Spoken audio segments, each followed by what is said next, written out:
Hey everybody, Shoebox Legends here. Thanks for joining me for another episode today. This is going to be a look at the contents of the care package that you see in front of you there. So this is kind of a cool one. Got this in recently from Brian over at Walk and Balk, and he has quickly become one of my good buddies in the hobby. So it's kind of funny, and just it's funny how things work out sometimes, but got to know Brian initially because he submitted an entry for my 100 subscriber contest, and I inadvertently left him out of the prize drawing. I was just using two separate lists, and his entry came in, towards the end of the eligibility window.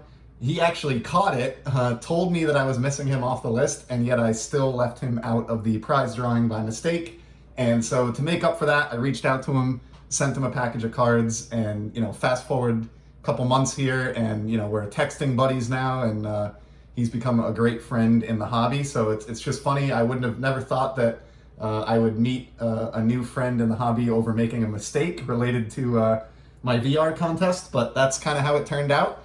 And I've even sent Brian some cards recently to be part of a submission that he's doing with a relatively new grading service. So I'll have a video on that at some point in the future. But for today, although he certainly didn't need to do this, Brian is an awesome guy, and he sent me back this bubble mailer in response to the cards that I sent him. So I have no idea what's in this. I'm just going to pull the contents out off camera so I don't show Brian's address to everybody. But I'm going into this blind and don't really know what to expect here, so hopefully I do this justice. We have a note here. Shane, I hope these can be a useful addition to your collection. Thanks again for the awesome cards you sent my way and for your friendship. Keep up the great work on your YouTube channel. It's great. Take care and happy collecting, your friend Brian from, again, Walk and Balk. So thank you very much for the nice note there. And it's nice to see that others use the index card method. I got a stack of these that I typically send out with care packages. So thank you for the note, Brian.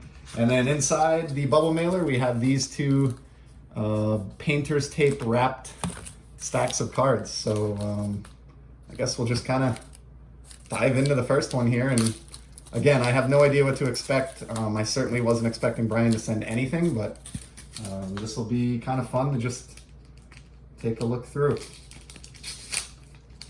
All right, so I'll just get these out of the tape here.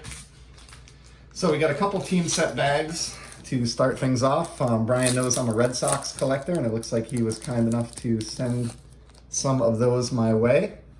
From the 2002 Topps release, we have Hideo Nomo. Awesome shot of him here pre-delivery. And I've mentioned this before in some of my videos, but he was one of my favorite guys to collect in the early to mid 90s. He was so wildly popular that I don't think anyone who wasn't participating in the hobby at the time could maybe even understand just how big a deal this guy was when he first broke onto the scene with the Dodgers, and love collecting his cards to this day. And it was a nice side benefit for me that he did spend a little bit of time with my hometown Boston Red Sox. So awesome one there. Here's a Topps Total Johnny Damon. Brian couldn't have known it, but he knocked it out of the park with this. I don't believe I've talked about Topps Total so far in the brief history of my channel, but I love this set. And I miss it very much just because it had such a deep checklist that it pretty much included every known player or every player who is, even somewhat significant for their respective clubs. And so I have been working on a Red Sox team set for the few years that the Total release existed, and I'm relatively certain that I don't have that Johnny Damon. I don't recognize it. Here's a fun one. I always like this David Ortiz of him flexing his muscle in the pre-game by the batting cages here. If I recall correctly, I think I have the gold parallel of this, but not the base. So Brian's doing miraculously well here in the early going. I'll try to speed through this. I don't mean it to be disrespectful to Brian, but I want to try to keep the video from being more than like a half an hour long, and I tend to get a little bit wordy. But here's a 2011 Heritage Big Poppy. Love the Heritage brand. And looks like we're on a little streak of David Ortiz here. This is a 2015 Topps flagship base. Maybe my favorite set of the 2000s that Topps did. 2011 is right up there as well, but I really liked the creative borders in 2015. There's a 2010 All-Star Ortiz. It's a nice run, a big poppy here. And then what I believe is a 2016 Bowman, if I have that right. So thank you very much for those Ortiz cards. Here's an awesome Roger Clemens from '86. That would be his second year card, I believe. Pretty fantastic. And it's in great shape too. Thank you very much, Brian. I love Clemens. He was just so dominating during his time with Boston in the '80s and early '90s. And I've mentioned this on the channel before, but I'm a huge fan of the early score sets, and in particular, they're really awesome subsets. And it looks like Brian has hit on a couple of those here with the giant caricature head all-star card. Love these, and don't think I had Clemens. I would accept any player from this subset. These just take me right back to my youth. As a 10-year-old, they were like right up my alley, and I love getting them now as an adult. There's another great subset from 91 score, K-Man. Pulled one of these out of a pack recently. It wasn't Clemens, and commented that it looked like the picture was coming out of Lightspeed in the Star Wars movies. It's just a cool subset there. Here's a very classy looking 92 Stadium Club of the Rocket. We got a 91 upper deck, or I'm sorry, actually a 90 upper deck of the Rocket. And this is fitting. I got a 91 upper deck Clemens in the $1 repack that I opened recently, and now I've got the predecessor from 1990 to go with it. So really bolstering my Big Poppy and Clemens player collections here. Here's the checklist, the illustrated checklist from the 90 set. We got a 92 Ultra, commented on the 93 release recently, but the same goes for 92, that I just love these the design of these, and especially the card backs. These were just very, very ahead of their time in terms of layout, if you ask me.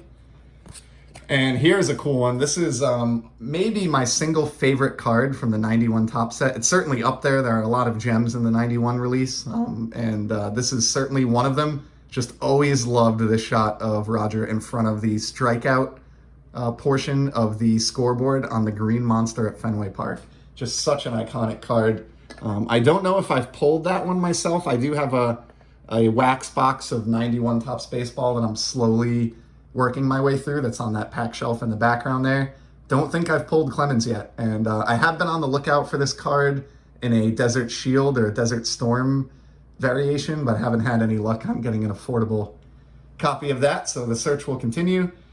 Here's an Upper Deck first edition John Lester. You can tell because the foil is not here on the name and team. It's just a regular standard cardstock with no foil. 2014 Bowman John Lester, and just like with the Clemens, a really nice shot of the Green Monster scoreboard there in Fenway Park. There's a Craig Kimbrell, dominant closer for a couple of years there. I've sort of lost track of where he's at now. And nice, we got a little bit of Xander Bogaerts here, the guy that I collect. He's been my favorite player since he broke into the league in 2013. This is actually, I think, considered a pre-rookie. It's a 2013 Bowman Prospects card. There are a ton of different parallels of this that I have a bunch of, but I'm not sure if I had the base. So either way, this will be going into my Xander Z folio. Thank you for the solid addition there.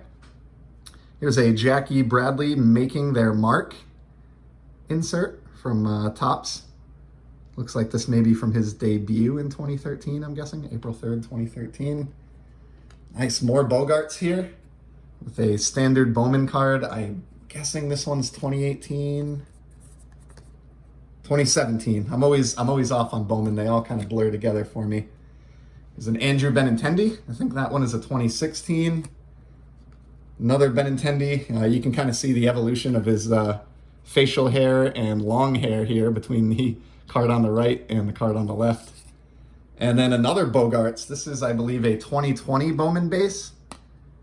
It is indeed, at least I got that one right, and I definitely did not have this card, so really appreciate that. The Bogaerts card count goes up by 1 with this one, and that's actually one of the upcoming projects I have for the remainder of the summer, is just getting a complete list together of all of the Xander cards that I own, whether they're graded or raw, and just getting them all into a spreadsheet so I can get kind of a final tally on where I'm at with him. But again, this is one that I know I need. I'm really going to try to pick up the pace. Brian, you sent so much awesome stuff that it's a struggle to get through this without going too long. We'll see where we're at in another minute here, and maybe I'll cut some of this off for a second video. Here in that first stack, we also had a couple penny sleeved cards. Here's a Heritage Minor League Baseball America insert featuring Anthony Renato from the Greenville Drive. Don't have a lot of Greenville Drive cards, and I do collect the minor league iterations of the Red Sox cards as well, and certainly needed that one. Hitting a lot of home runs here in this package, Brian. We've got a Chris Sale out of Topps Gallery. That's a neat one. I don't think I've ever seen that card before. Here's a really nice Pesky's Pole ballpark that I've spent a ton of time in, whether it's for dozens and dozens, if not hundreds of baseball games over the years at this point, and concerts and all kinds of other stuff. So a lot of fond memories in Fenway Park, and will happily accept any card that I can find featuring what is, in my biased opinion, the greatest ballpark in America.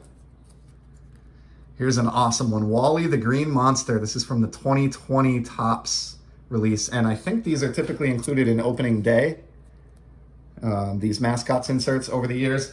I can't believe how much you're just nailing this at this stage, Brian, but although I haven't talked about it on the channel, I do actually have a Wally the Green Monster collection, which features, I think, all of the all of the mascot cards that have been created featuring Wally to date. However, I kind of fell off that a year or two ago, and I don't think I have the 2020 or 2021 iterations of Wally's cardboard, so Brian just helped me out there with the 2020 version. That is a much appreciated card.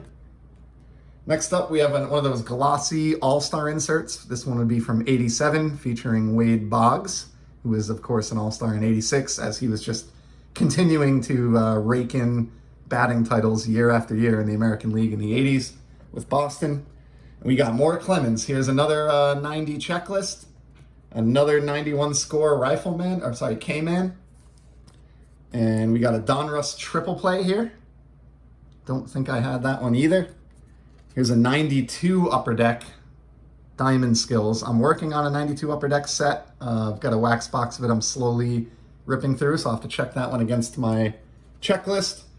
We got a 92 Ultra, again, makes another appearance. And then to go along with the Boggs Glossy All-Star, we also have the Clemens Glossy All-Star from 86. And of course, 1986 was sort of a rough year in Red Sox history. I was too young to appreciate that World Series falling apart infamously to the New York Mets, but I like getting cards of guys from that era of the team regardless. And what's really cool about this one is I enjoy all cards that have parking lots or automobiles in the background. And this one certainly has some good ones. So that's just a really neat card there. And then we had a couple of top-loaded cards in this first packet. We've got a Brian Johnson Bowman Chrome, his first Bowman Chrome. And this is a blue, numbered out of 250 from 2012, I believe. And what's neat about this, I've referenced this on my channel a couple times, but Brian spent many years pitching with the Pawtucket Red Sox, who are not far down the street, or weren't anyway, from where I live. They have moved up to Massachusetts as of this season, but just a really neat early Bowman card there of a longtime Red Sox arm. And then the last card from this first packet, pretty sweet, a Bowman Xander Bogaerts rookie card from 2014. Awesome stuff, and there's no better way to end that first packet than an official rookie card, complete with the rookie card logo of my favorite player, Xander Bogaerts. Whether I have this one or not, even if it is a second copy, this is absolutely going into the Xander Z folio. And looking at the clock here, I think I'm going to cut this one off. We're at 14 minutes. I want to do all these cards justice because Brian was nice enough to pick them out and send them to me. And so we're going to cut this one here for today. Just call it at that first of two packets. And we will save this packet here for another video, which I'll get to in the coming days. So until then, I want to thank everybody who stuck it out and watched all of this one. And Brian, especially a huge thank you to you for being an all-around awesome dude and for being kind enough to send me these great Red Sox. I cannot wait to see what's in the second half of this package. And like I said, we'll be getting to that in the coming days. So thank you again, Brian. Everybody else, I'll leave a link below if you are not familiar, again, with Brian or his channel. please head over there, give him a sub or a follow, or at least check out a couple of his videos. I have a ton in common with him when it comes to collecting, and he's got a really interesting channel. So again, thank you, Brian, and everybody else. I'll be back in the near future with some more sports card content. Until then, take care.